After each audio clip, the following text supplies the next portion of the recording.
Oke, Assalamualaikum warahmatullahi wabarakatuh. Selamat pagi, selamat siang, selamat malam, Bapak. Jadi, di sini kami dari kelompok 10 dan kami izin untuk menjelaskan atau mempresentasikan jurnal artikel yang kami pilih sebagai proyek UAS. Di sini saya Arya Satya Andika Akbar dengan NIM 187241003 dengan teman saya. Saya Dwi Maulidan dengan NIM 187241006. Oke, baik. Jadi di sini kami akan membahas artikel dengan berjudul Support Vector Machines with Hyperparameter Optimization Frameworks for Classifying Mobile Phone Prices in Multiclass. Dari jurnalnya Yu Cheng Chang 1, Yin Lei Yin, and Ping Feng Pai. Oke, next. Nah, di sini kami akan masuk ke latar belakang. Jadi, saya izin menjelaskan. Nah, untuk bagian pertama dari jurnal kami yang berjudul Super Vector tadi, latar belakang penelitian ini tuh berangkat dari pesatnya pertumbuhan pasar smartphone yang didorong oleh AI, AR atau augmented reality dan 5G. Karena itu prediksi harga HP itu menjadi penting, baik untuk konsumen agar bisa belanja lebih bijak, untuk bisnis dalam menyusun strategi penjualan, maupun untuk transparansi pasar secara umum. Nah, dataset yang digunakan adalah Mobile Price Classification dari Kaggle. Jadi ini open source dataset. Yaitu berisi 2000 sampel dengan 20 fitur teknis dan harga dibagi menjadi 4 kategori. Low, medium, high, dan very high. Nah, masalahnya dari 12 tadi sebelumnya, sebagian besar itu hanya pakai split data konvensional. 70 banding 30 atau 80 banding 20. Dan jarang yang menerapkan HPO canggih, akurasi tertinggi sebelumnya itu 98% tapi tanpa transparansi metode. Makanya kayak penelitian ini itu hadir dengan solusi yang menggunakan Optuna dan HyperOptuna sebagai framework HPO untuk SVM. Nah, itu apa? Nanti akan dilanjutkan di slide berikutnya. Mungkin bisa di next.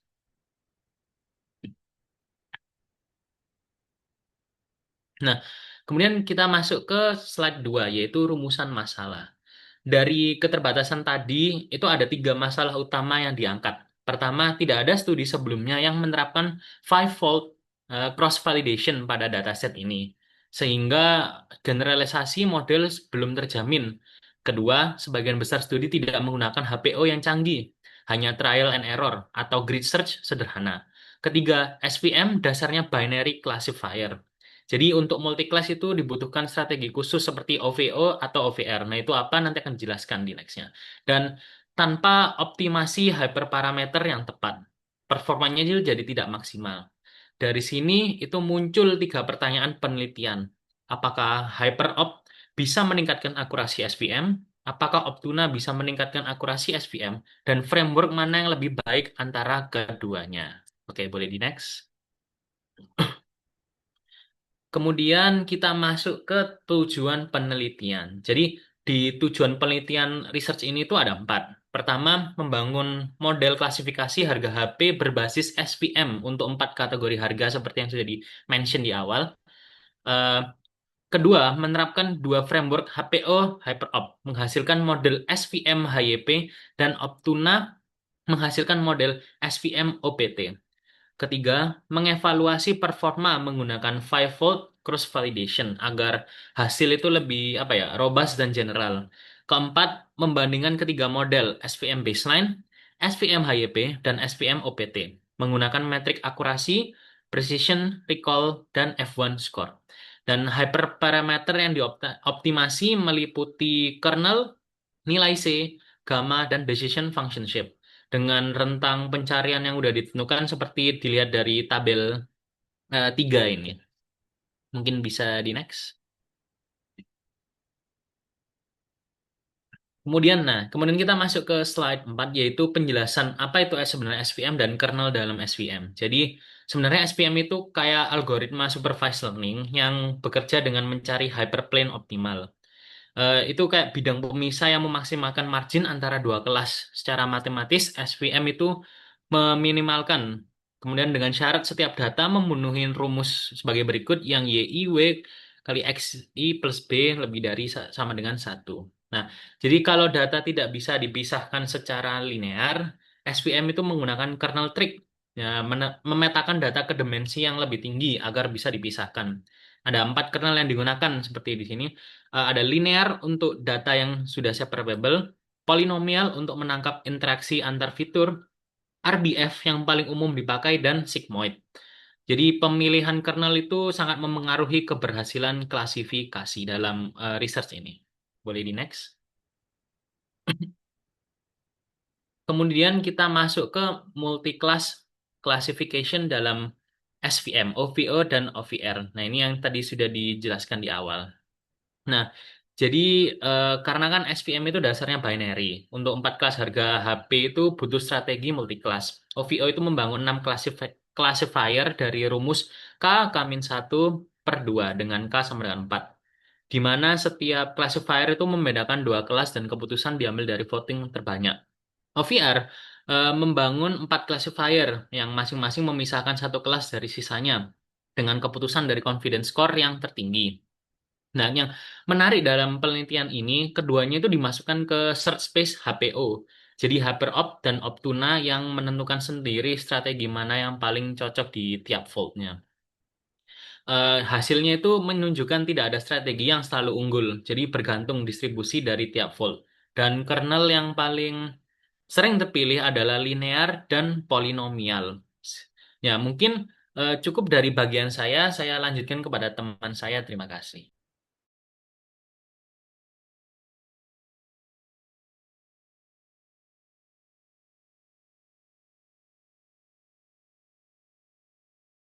Karena mic-mu kimut.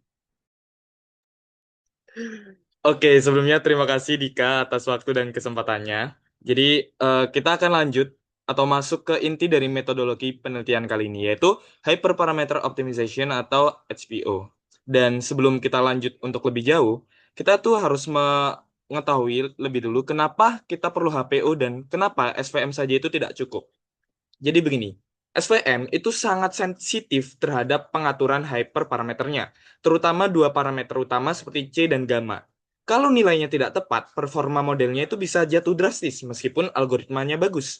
Dan menentukan nilai yang tepat secara manual itu tidak praktis. Dan ketika kita harus mencoba ratusan kombinasi satu persatu, itu tentunya tidak efektif. Nah, HPO hadir sebagai solusinya. Dan definisi HPO sendiri itu adalah proses yang terstruktur atau teratur dan sistematis untuk menemukan kombinasi parameter model yang memberikan hasil prediksi terbaik dalam waktu yang efisien.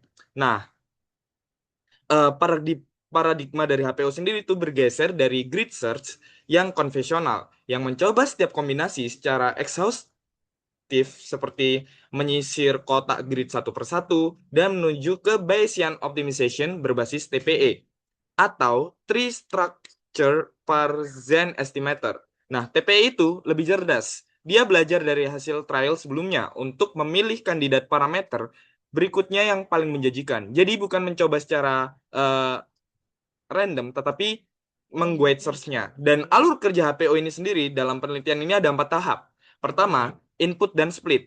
Jadi dataset yang berjumlah 2000 sampel itu akan dibagi 80% untuk training dan 20% untuk testing dalam skema 5-fold cross validation. Lalu yang kedua adalah objective function. Fungsi tujuan yang dievaluasi oleh HPO untuk hyperopt karena hanya mendukung minimisasi objective functionnya itu adalah negatif dari akurasi.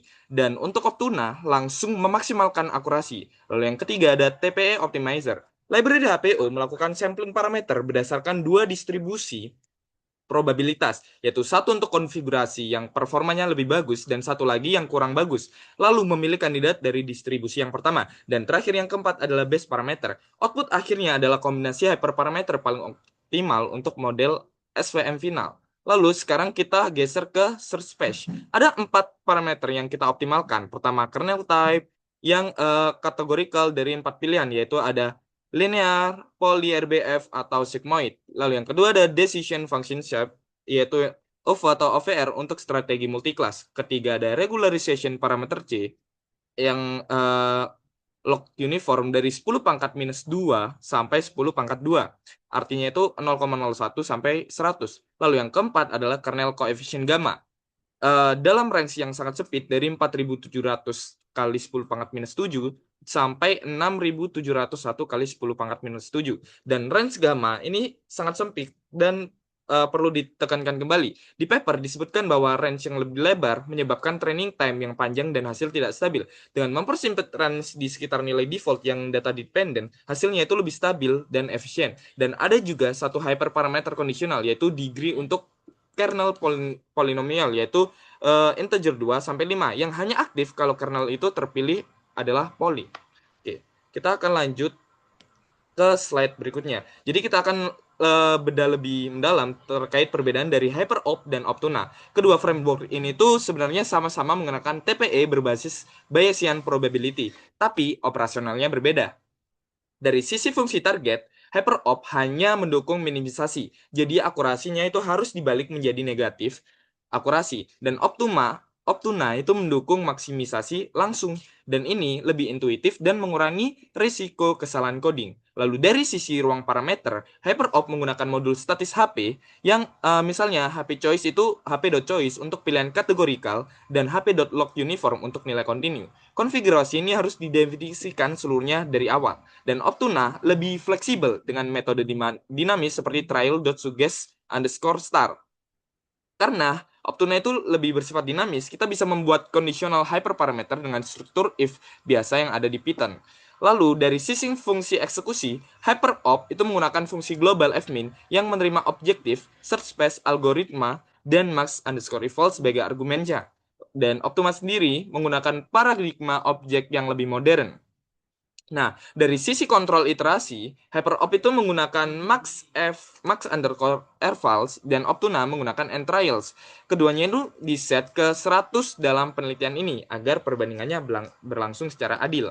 Nah, satu poin penting di sini, Optuna itu sebenarnya jauh lebih kaya ekosistemnya dibanding HyperOpt. Karena Optuna itu mendukung banyak sampler lain selain TPE, seperti ada random sampler, grid sampler, CMAS sampler untuk evolutionary strategy, NSGA double sampler untuk multi objektif, dan bahkan sampai Botork sampler untuk Monte Carlo Bayesian optimization yang lebih canggih. Nah, HyperOpt itu lebih sederhana dengan hanya mendukung random search TPE dan adaptive TPE.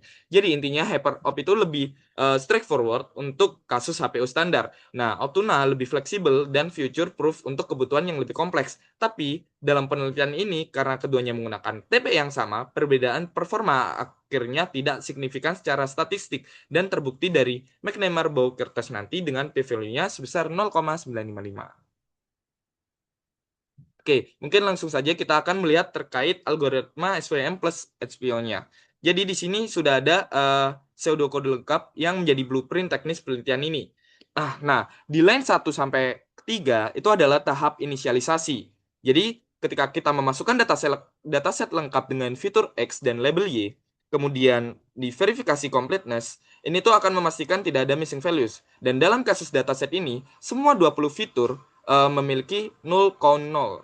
Jadi tidak ada pre-processing imputation yang diperlukan. Lalu dataset ini diinisialisasi untuk 5-fold cross validation. Ya, jadi ini tuh akan dibagi menjadi 5 bagian. Setiap fold akan berisi 400 sampel sebagai testing set dan 1600 sampel sebagai training set. Lalu di line keempat sampai ke-6 adalah loop rotasi fold. Nah, untuk setiap fold ini, untuk setiap fold I dari 1 sampai 5, training setnya itu ditetapkan sebagai keseluruhan data kecuali fold I itu sendiri. Dan testing set adalah fold I itu jadi mekanismenya itu memastikan setiap sampel mendapat giliran menjadi data uji tepat satu kali. Lalu ketika kita melihat line 7 sampai 18, itu adalah inti dari algoritma ini. Di sini HPO itu bekerja dan akan memilih framework apakah HyperOpt atau Optuna. Dan di sini akan didefinisikan objective function sesuai frameworknya.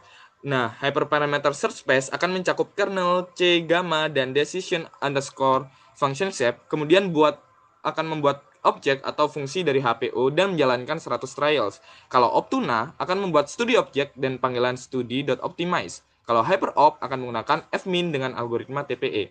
Nah, di line 19 sampai 23 adalah evaluasinya. Setelah HPO menemukan kombinasi optimal, model SVM HYP dan SVM OPT yang sudah ditune akan diterapkan ke testing set.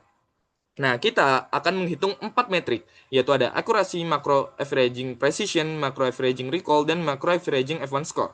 Dan semua hasil ini akan disimpan per foldnya. Dan terakhir line 24 itu dia akan melakukan agregasi. Jadi semua metrik dari 5 volt tadi dirata-ratakan untuk mendapatkan performa finalnya. Sebenarnya ada dua aspek penting yang perlu ditekankan. Yang pertama adalah soal integritas validasi, yaitu HPO hanya menggunakan training data dan testing data tidak pernah tersentuh selama pencarian hyperparameter. Nah, ini itu mencegah data leakage yang bisa menghasilkan estimasi performa yang terlalu optimistis dan pembagian dinamis seperti 80-20 untuk setiap volt memastikan objektivitas pengujian. Lalu, yang kedua ada soal efisiensi. Dengan 5 volt dan 100 trial per volt, total itu akan nantinya ada 500 trial per framework. Dan SVM HYP itu punya 500 trial dan SVM OPT juga 500 trial. Dan proses yang dengan grid search konvensional itu akan memakan waktu berhari-hari dan kini bisa diselesaikan secara otomatis oleh TPE yang efisien. Oke, lanjut. Kita di sini akan membahas terkait dataset itu sendiri. Jadi di sini artikel ini itu menggunakan dataset mobile price classification dari Kaggle. Nah, salah satu benchmark ini itu paling populer untuk tas dari klasifikasi harga ponsel. Nah, dataset ini sudah dipakai oleh minimal 12 studi sebelumnya yang dirangkum di tabel 1 paper. Sehingga kita tabel 2 maksud saya. Sehingga kita punya basis perbandingan yang kaya. Nah, dataset ini terdiri dari 2000 sampel dengan satu variabel target dan 20 fitur teknis. Nah, variabel target adalah price underscore range dengan 4 kategori, 0 untuk low, 1 untuk medium, 2 untuk high, dan 3 untuk very high. Dataset ini itu perfectly balanced. Jadi setiap kelas itu punya tepat 500 sampel. Keseimbangan ini sangat menguntungkan karena menghindari class imbalance yang bisa mengacaukan metrik evaluasi. Nah, 20 fitur teknisnya itu bisa dikelompokkan ke dalam beberapa kategori. Kategori pertama hardware, seperti baterai underscore power, yang kapasitas baterai dalam mAh, clock underscore speed, kecepatan prosesor dalam GHz, lalu ada N underscore scores, dan lain-lain. Lalu di kategori multimedia, FC resolusi kamera depan dalam MP, PC resolusi kamera utama dalam MP, PX underscore height, dan PX underscore wide. Dan sisanya seperti dual underscore sim, touch underscore screen binary, serta talk underscore time yang waktu bicara maksimal dalam detik. Nah, hasil pre-processing itu menunjukkan semua fitur memiliki null count sebesar 0. Jadi tidak ada missing values sama sekali. Jadi tidak diperlukan imputation atau penanganan data hilang. Dan untuk pembagian datanya dalam 5-fold cross validation, setiap fold itu akan berisi 400 sampel sebagai testing set. Karena balance, setiap kelas itu memiliki tepat 100 sampel di testing set. Dan hal ini terkonfirmasi dari figure 7 yang the distribution of training and testing sets itu menunjukkan distribusi 100 sampel per kelas pada subset uji. Dan ini memastikan evaluasi yang fair untuk semua kategori harga ponsel. Lalu kita akan membahas terkait numerical result dari HPO performance itu sendiri. Dari tabel 5, the SVM hyperparameter searching result using HyperOp. Untuk HyperOp ini, setiap volt menemukan kombinasi hyperparameter yang berbeda. Volt 1 itu best trial di trial ke-73 dengan kernel poly C sebesar 24,0911 gamma 5,73 kali 10 pangkat minus 7, decision function set VR, dan waktu pencarian sebesar 181 detik. Volt 2 lebih cepat di trial kedua, lalu volt 3 di trial ke-34, volt keempat di trial ke-48, dan volt 5 di trial ke-15. Nah, dari tabel 6 untuk Optuna, the SVM hyperparameter searching result using Optuna, volt 1 ada di trial ke-6, volt 2 di trial ke-93, dan seterusnya. Nah, ada beberapa pola menarik yang bisa kita baca dari kedua tabel ini. Pertama, kedua framework secara konsisten memilih kernel linear atau poly. Tidak satupun yang memilih RBF atau sigmoid sebagai base kernel. Ini itu mengindikasikan data distribusinya cenderung linearly separable, namun dengan sedikit non-linear features. Nah, kedua, nilai gamma yang sangat kecil di kisaran 5 hingga 6,6 kali 10 pangkat minus 7 menunjukkan model memerlukan decision boundary yang sangat smooth. Nah, lebar Gaussian function yang sangat besar ini artinya memiliki pengaruh setiap titik data yang sangat global. Nah, sekarang confusion matrix di tabel 4 di figure 9 paper juga itu menunjukkan bahwa confusion matrix adalah tabel 4x4 di sini yang membandingkan prediksi dengan label sebenarnya, dan nilai diagonal yang tinggi berarti prediksinya itu jelas. Benar, dan nilai di luar diagonal adalah sebenarnya. Nah, dari figur 9 ini yang di bawah, SVM baseline sudah bagus dengan diagonal yang dominan, tapi SVM HYP dan SVM OPT itu menunjukkan diagonal yang lebih solid, dan itu lebih sedikit dari misklasifikasinya, atau SVM OPT secara konsisten paling solid di hampir semua faultnya. Lalu kita lanjut di cross validation analysis-nya.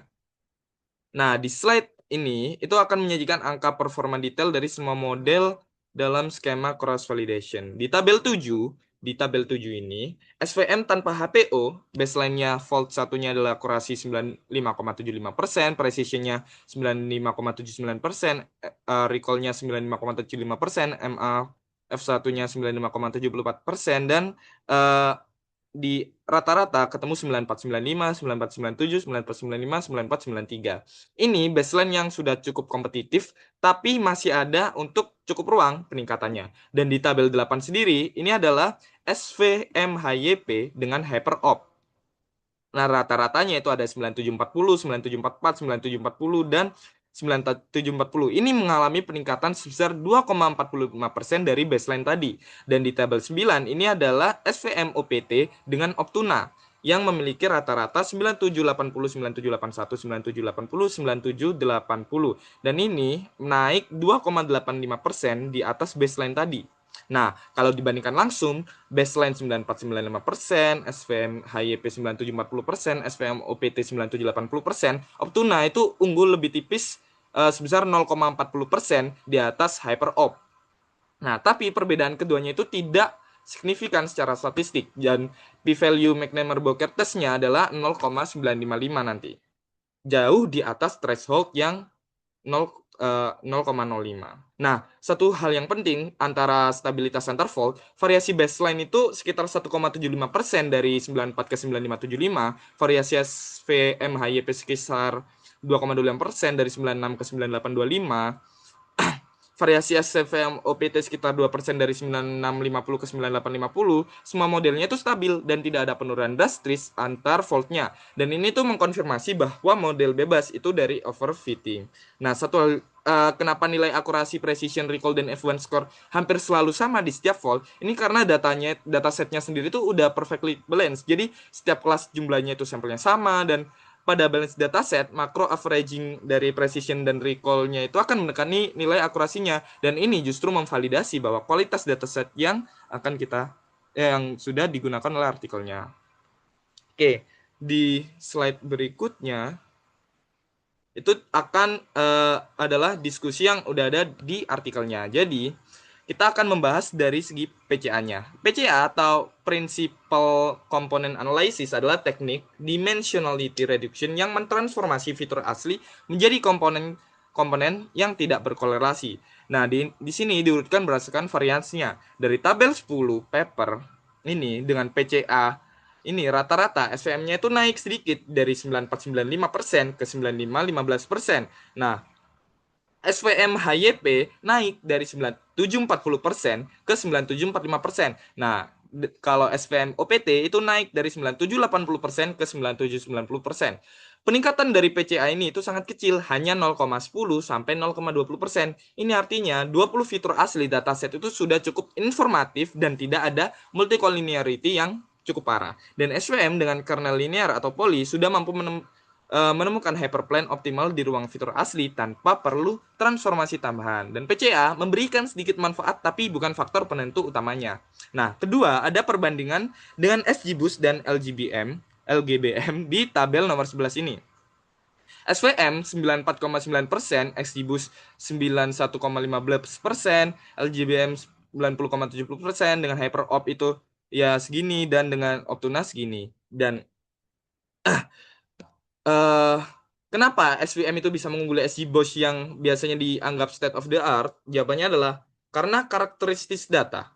Dataset ini tuh balance banget, dan dimensi relatif kecilnya itu 2000 kali 20, dan distribusinya cenderung linearly separable. Dan yang paling kita lihat bisa di tabel 14, oh tabel 13.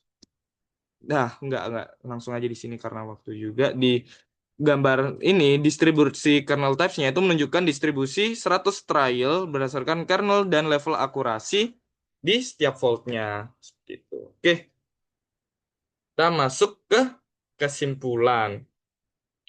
Di bagian ini di artikel kita menemukan tiga core finding utama dari penelitian ini.